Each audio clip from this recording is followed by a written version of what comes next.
नमस्कार, सच की पड़ताल में आपका स्वागत है। मैं हूं अदिति राजपूत। समलैंगिक शादियों को लेकर सुप्रीम कोर्ट में लगातार जिरह जारी है। केंद्र सरकार की दलील है कि समलैंगिक शादियों का मसला विधायिका पर छोड़ देना चाहिए, क्योंकि इस मसले के सामाजिक पहलू बहुत व्यापक है। इस सुनवाई में याचिकाकर्ताओं की ओर से बहस पूरी हो चुकी है। कई बड़े वकीलों ने उनकी ओर से पक्ष रखा है, लेकिन अब केंद्र सरकार की ओर से तुषार मेहता समलैंगिक विवाह के खिलाफ दलील पेश कर रहे हैं। सरकार का कहना यह है कि समलैंगिक शादियों को वैध बनाने के खतरनाक प्रभाव पड़ सकते हैं। हर तरह के निजी संबंध को मान्यता देने में सावधानी बरतनी चाहिए। बड़ी तादाद में रिश्ते होते हैं, सबको मान्यता नहीं दी जा सकती। उन्होंने ये भी कहा है सरकार की तरफ से कि राज्य के हित में उन्हें नियंत्रित करने की जरूरत है।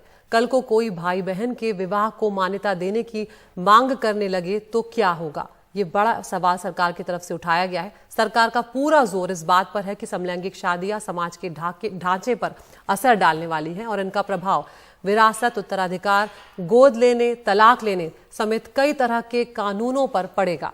सरकार बता रही है कि इसको लेकर कुल 160 कानून बदलने होंगे। उसका इशारा यह है कि ऐसे सामाजिक मामलों को सिर्फ कानूनी नुक्तों से नहीं देखा जाना चाहिए। उधर सुप्रीम कोर्ट ने भी आज कहा कि ऐसे मामलों में विधायिका और न्यायपालिका में तालमेल की जरूरत है। सुप्रीम कोर्ट ने आज ये कहा कि सामाजिक मुद्दों को लेकर विधायिका, कार्यपालिका और न्यायपालिका का तालमेल पुराना है। विशाखा गाइडलाइंस जो हैं वो इस तालमेल का बेहतरीन उदाहरण है। यहाँ पर सुप्रीम कोर्ट की तरफ से कहा गया कि आपकी ये दलील ठोस है कि अदालत विधायिका के अधिकार क्षेत्र में दखल नहीं दे सकती, लेकिन सरकार लंबे समय तक साथ रहने वालों के अधिकारों के संरक्षण के लिए क्या कर रही है?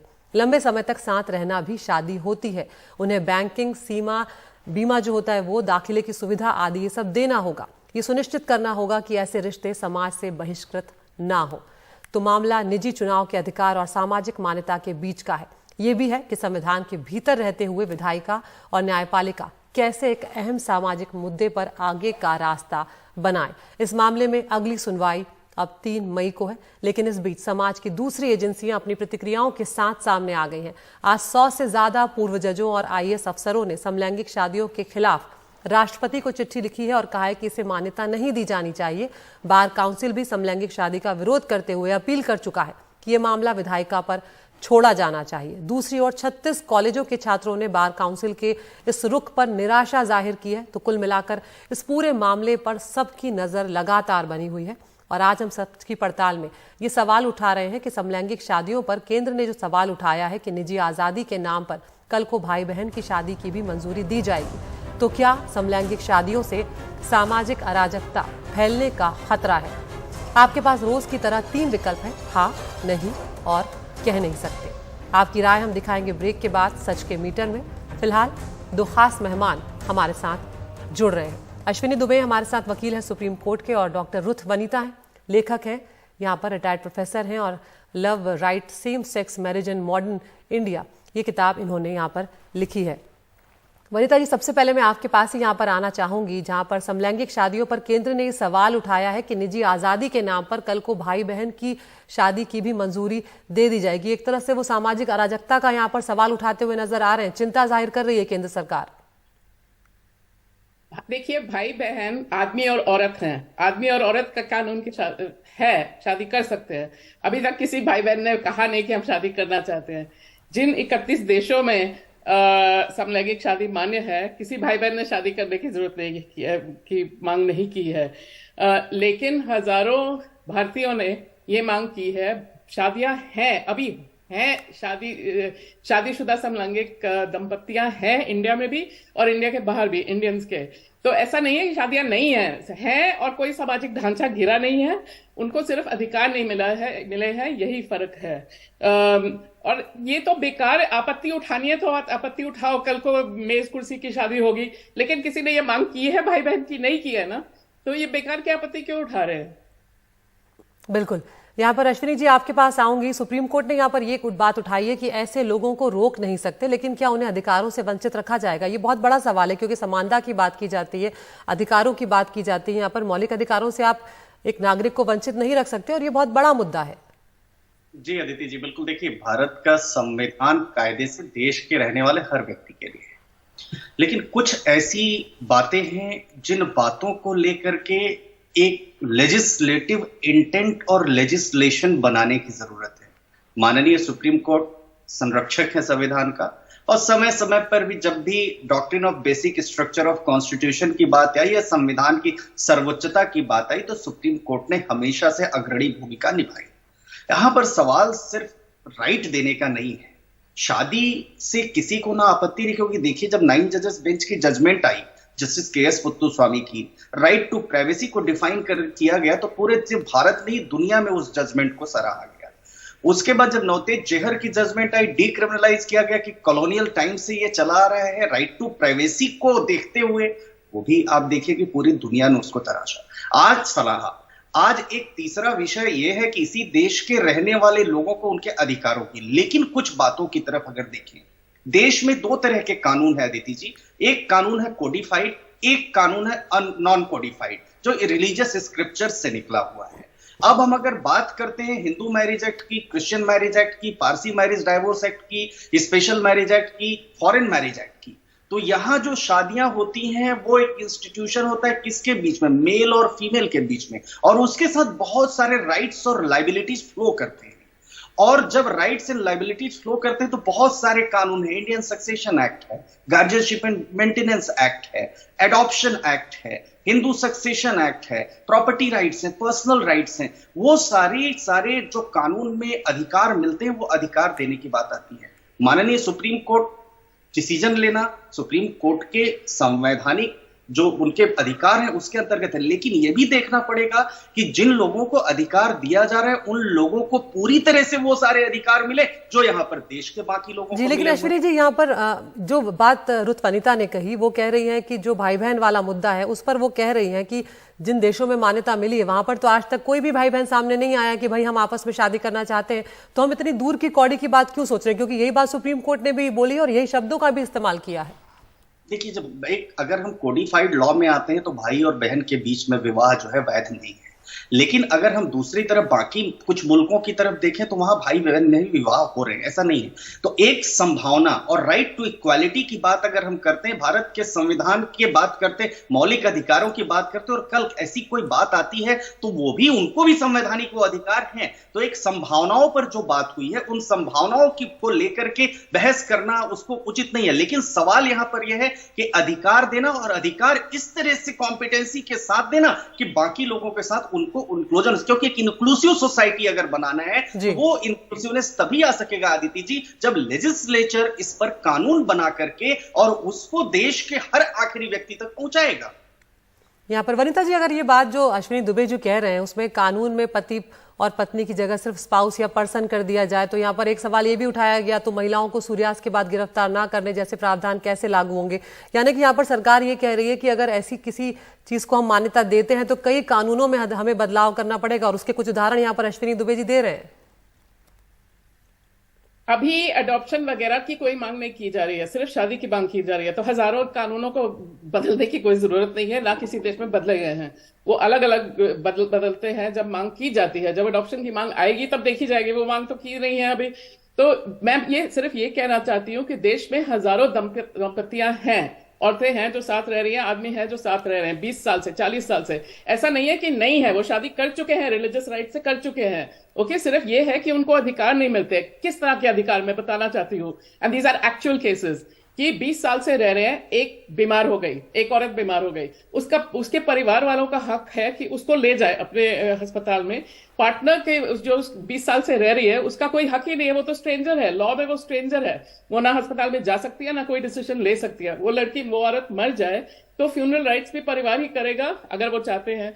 ये इस पार्टनर को कोई राइट नहीं है। Okay, life and death issues है, these are not jokes, these are not life insurance, and वो भी है, लेकिन the most important thing is medical decisions, hospital decisions, funeral decisions, pension, life insurance and all of that. Okay, those are secondary things. Also, अगर एक Indian आज एक non Indian से शादी करे बाहर, तो अगले आदमी और औरत, तो अगले दिन चाहे वो पहली बार अभी मिले हैं, आज शादी करिए, अगले दिन फॉरेन स्पाउस को राइट है कि वो ओसीआई मिले और इंडिया में रहे, बैंक अकाउंट खोले, काम नौकरी करे, सब कुछ करे। लेकिन अगर आप 40 साल से 2 औरतें रह रही हैं, इंडियन नॉन इंडियन, तो foreign spouse is a legal alien, वो 6 महीने तक टूरिस्ट वीजा पर इंडिया में रह सकती है, लेकिन अगर वो बीमार हो जाए, कुछ हो जाए, 6 महीने से ज्यादा नहीं रह सकती, और कुछ हो जाए तो वो लीगल स्ट्रेंजर है, उसका कोई हक है ही नहीं। तो ये हाल है अभी। बिल्कुल। अश्विनी जी, आप सुन रहे हैं कि क्या जमीन पर प्रैक्टिकली उनको क्या क्या दिक्कतें आ रही हैं, ये बहुत बड़ी बात है। और जब ये मान लिया गया है कि अपराध नहीं है समलैंगिकता, तो फिर शादी को मान्यता देने में आखिर क्या ऐतराज है? क्या हम इस तरह उनके मूलभूत अधिकारों पर चोट नहीं कर रहे हैं? आप जो डॉक्टर वाला उदाहरण या जो तबीयत खराब होने वाला उदाहरण वनिता जी दे रही है, वो बहुत बड़ी बात है। देखिए, संविधान का मूल ढांचा सबका है, इस देश में रहने वाले हर व्यक्ति का है, और ना तो संसद और ना ही कोई और एजेंसी इस देश के रहने वालों को उनके अधिकारों से अलग कर सकती है।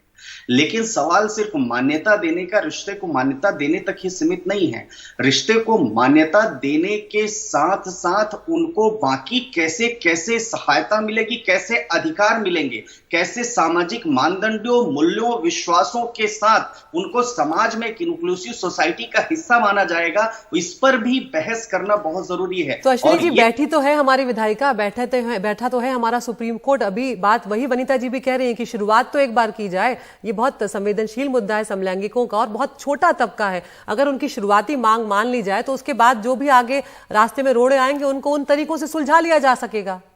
बिल्कुल सुलझा लिया। इसीलिए इस बात को लेकर के पार्लियामेंट को इस पर डिस्कशन करके पार्लियामेंट को कानून बनाना होगा, और कानून बनाने के लिए ये सारे जो इश्यूज हैं, जो डिस्कशंस हैं, जिस बात पर चर्चा चल रही है, जो इतनी अच्छी आर्ग्यूमेंट हो रही है देश के कॉन्स्टिट्यूशन बेंच के सामने, finest chief justice of India है, फाइनेस्ट जजेस की सुनवाई कर रहे हैं, इन सब बातों को लेकर के सेंट्रल गवर्नमेंट को डायरेक्शन देनी चाहिए कि आप कानून बनाइए। देखिए, दो बातों को समझना पड़ेगा कि इसी संविधान की सर्वोच्चता में सबके अपने अपने अधिकार हैं, और पार्लियामेंट लोगों के विल को रिप्रेजेंट करता है। पार्लियामेंट हमेशा इस देश के लोगों के विल को रिप्रेजेंट करता है। लेकिन अगर वहीं स्टेट अपनी किसी ड्यूटी को नहीं डिस्चार्ज कर पाता है तो अदालतें सामने आती हैं। तो इसलिए जरूरी यह है कि इंक्लूजन पूरी तरह से हो, बजाय कि आधा अधूरा इंक्लूजन। वनिता जी, ये जो बात अश्विनी जी कह रहे हैं, इस हिसाब से तो हम आगे की तमाम आशंकाओं को अज्यूम करते रहेंगे कि ये भी हो सकता है, वो भी हो सकता है। इस तरह से किसी नतीजे पर पहुंचना आसान नहीं होने वाला है, और मुश्किल हो जाएगा। अदालत को फैसला, अदालत जरूरी इसलिए है, सुप्रीम कोर्ट इसलिए है क्योंकि पार्लियामेंट जो है वो वोट्स पे जाती है। वोट्स तो मेजोरिटी पे जाती है। माइनॉरिटीज के अधिकार जो है उसको संरक्षित करने के लिए संविधान के अंदर की माइनॉरिटीज को भी अधिकार है, वो अदालत कर सकती है। हर देश में जहां बदला गया है, जहां समलैंगिक शादी मान्य है, अदालत ने की है। आयरलैंड को छोड़ के बाकी सब, साउथ अफ्रीका वगैरह में it has all been done. America में हर जगह, Canada, Australia, New Zealand, Belgium, Germany, सब जगह कोर्ट ने किया है। क्योंकि अगर पार्लियामेंट में जाएंगे तो पार्लियामेंट मेजोरिटी पे जाएगी ना, पार्लियामेंट को वोट्स चाहिए, पार्लियामेंट के सदस्यों को वोट्स चाहिए, तो वो तो मेजोरिटी जो कहेगी वो करेगी। अश्विनी जी, फिर ये बात तो यहाँ पर साफ हो गई कि अगर पार्लियामेंट में जाएगा तो कुछ नहीं होने वाला है। नहीं, ऐसा तो मैं समझता हूं कि आज हम अगर डिबेट कर रहे हैं एनडीटीवी जैसे चैनल पर बैठकर लोगों को उनके अधिकार देने की और अपनी सोसाइटी का पार्ट मानने की, बनाने की, तो ऐसा नहीं है कि अब की तारीख में कोई भी पार्लियामेंटेरियन इसका विरोध कर सकता है। सवाल यह है कि 160 कानूनों में परिवर्तन कैसे किया जाएगा। हम जो चर्चा आज से 10 साल पहले नहीं अश्विनी जी, आप स्पेसिफिक बात पर अगर आए, हम बिल्कुल, बहुत कम वक्त है मेरे पास यहाँ पर, कि अगर हम पार्लियामेंट में जाते हैं तो मेजॉरिटी की बात यहाँ पर सामने आएगी, क्योंकि आप वही बात करेंगे जो मेजॉरिटी को पसंद आएगी। पहले ही यहाँ पर बीसीआई जो है वो सामने विरोध कर चुका है, उसने आके प्रस्ताव पास कर दिया है। यहाँ पर पूर्व नौकरशाह जो हैं, उसके अलावा जो पूर्व जज हैं, उन्होंने राष्ट्रपति को चिट्ठी लिखी है। तो धीरे धीरे करके ज्यादातर तबका जो है वो तो विरोध कर रहा है। फिर ऐसे में ये तो बहुत छोटा सा तबका है जो ये मांग कर रहा है। देखिए, माननीय सुप्रीम कोर्ट के सामने जो विषय है, वो विषय, उस पर निश्चित तौर पर सामाजिक मान्यता देने की बात होनी चाहिए। लेकिन सवाल एक सामाजिक मान्यता देने के साथ साथ उनके अधिकारों पर बात होनी चाहिए, और वो अधिकार कैसे दिए जाएंगे, कैसे कानूनों में परिवर्तन हो जाएंगे। क्योंकि जो भी कानून है वो कानून मेल और फीमेल के ओरिजिनेशन पर बने हुए, मेल और फीमेल को लेकर, इसलिए वहां पर 160 कानूनों में परिवर्तन जो अदिति जी कर बेसिक यह है, उस पर चर्चा करना बहुत जरूरी है। और मैं समझता हूं कि अब हम इतना आगे आ गए हैं, इतने आगे आ गए हैं, अगर हम 2023 में इस पर डिस्कशन कर रहे हैं, सब राइट्स देने की बात, तो कोई भी व्यक्ति उनके विल के खिलाफ नहीं जाने की जरूरत करेगा। बिल्कुल बिल्कुल, आप दोनों मेहमानों का बहुत बहुत शुक्रिया हमारे साथ जुड़ने के लिए और अपने विचार रखने के लिए। और ये बहस इसीलिए की जाती है कि लोकतांत्रिक समाज में ऐसी बहसें होनी चाहिए। तालमेल की बात आज सुप्रीम कोर्ट में जिरह के दौरान हुई है, तो उम्मीद करते हैं कि न्यायपालिका और सरकार इस तालमेल को बैठाकर ऐसे नतीजे पर पहुंचेंगे जिसमें सबके अधिकारों की रक्षा होगी, जिसकी बात हमारे संविधान में कही गई है, और समाज को आगे बढ़ाने का रास्ता जरूर निकलेगा। सच की पड़ताल में एक ब्रेक के लिए रुक रहे हैं, उसके बाद दिखाएंगे आपकी राय।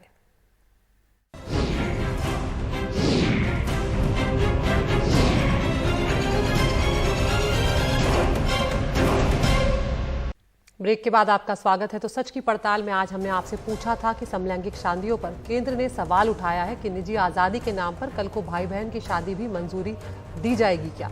तो क्या समलैंगिक शादियों से सामाजिक अराजकता फैलने का खतरा है? हमारे पास करीब 7,000 लोगों की राय आई और इनमें से 74% मानते हैं कि हाँ, यानी सामाजिक अराजकता का खतरा है, लेकिन 22% ऐसा नहीं मानते और 4% की कोई राय नहीं है। तो सच की पड़ताल में आज मेरे साथ इतना ही। नमस्कार।